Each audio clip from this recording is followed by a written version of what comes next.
ढेंकानाल जिला कंकड़ाहाड़ थाना कंटापाड़ 4 number colony अंतर्गत नोटारी पसीरे विभत्स हत्या 7 मासर शिशु कन्या को कचाड़ी मारिला पिशाच बापा। पारिवारिक कलहरु शिशु कन्या को हत्या करिछि अभियुक्त बापा संजय जातर। तेबे घटनास्थल रे अभियुक्त संजय को बहे छेचिचंती स्थानीय बासिंदा। यापर संजय को गुरुतर अवस्था प्रथमे कामाख्यनगर और परे ढेंकानाल जिला मुख्य चिकित्सालय रे भर्ती करा जायछि। तेबे अभियुक्त संजय को घर मयूरभंज जिले में मिलिथिबा सूचना अनुसार जाजपुर डुबरी रे लेबर काम करुथिबा बेले रंग नंबर रु कंटापाड़ 4 नंबर कॉलोनी जननी मुंडा सह प्रेम विवाह करथिले। संजय 2 वर्ष हब ससुर घर नोटारी पसरे रही ट्रैक्टर गाड़ी रे लेबर काम करुथिले। बाहागर परठारु जननी को संजय माड़ मारिबा सह निर्यातना देई आसुथिले एवं गतकाली चाउल किनिबा पई बाजार को जाई सेठारे स्वामी स्त्री मध्य झगड़ा होइतिला। जाकु नै प्रेम संपर्कर संतक को सबुदिन पई रास्तार हटाई देबी बोली कही शिशु को कचाड़ी मारिथिला पिशाच बापा। जननी रागरे के माइला मौसमी कोन किनी कोन टाइम आइला कोन थिला घटना से झगड़ा हला पोरे अबे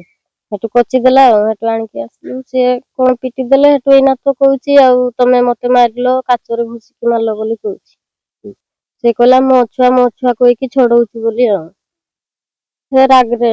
कहला तोर छुआ बने कि मोर भी होबनी बोली मु छोड़ौथली बोलनी से काची देला ए छुआ पन तो छुआ छुआ हे की छोड़ौची कहला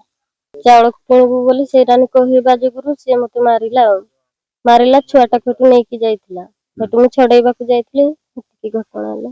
समस मुंडा कोन घटना घटला काली से जाइगिरी एटी 4 नंबर गारे छडी जाई की छोटा को मार के बाल से जो हम जाई काहे की मारले हम किंतु कहि केमती बाल माला जते बळे तांकर स्वामी स्त्री तांकर झगड़ा घाटी नागी की तांकर जाई मो तापर मु चाउल नथिला चाउल पर मु जाइथिली चाउल धरि की आउथिली मु टिके धुर वाटर थिली तेणु हाडू तांकर झगड़ा घाटी हेडी गोड़ छुआ छुई छड़ा छुड़ी हले हेडू तापर छड़ा को कत्ति बोल हे लुकरा कथिले हेडू तापर ताको हेडू बाडी थिबे से कोन केंदी एक्चुअली काहे केमती घटना होती कोन कोन घटिला जे आगे हम तो किछ कहि परिबिनी। ए खबर सामना को आसिबा परे कंकड़ाहाड़ पुलिस घटनास्थल रे पहुंची अधिक तदंत जारी रखिछि। ढेंकानालरू चरितार्थ सतपति रिपोर्ट न्यूज 95 ओडिया। देश विदेश कोण अनुकोण टेक्निक खबर देखंतु आम सह यूट्यूब फेसबुक और इंस्टाग्राम रे आमको देखंतु लाइक शेयर और सब्सक्राइब करने को आद्यम भूलंतुनी।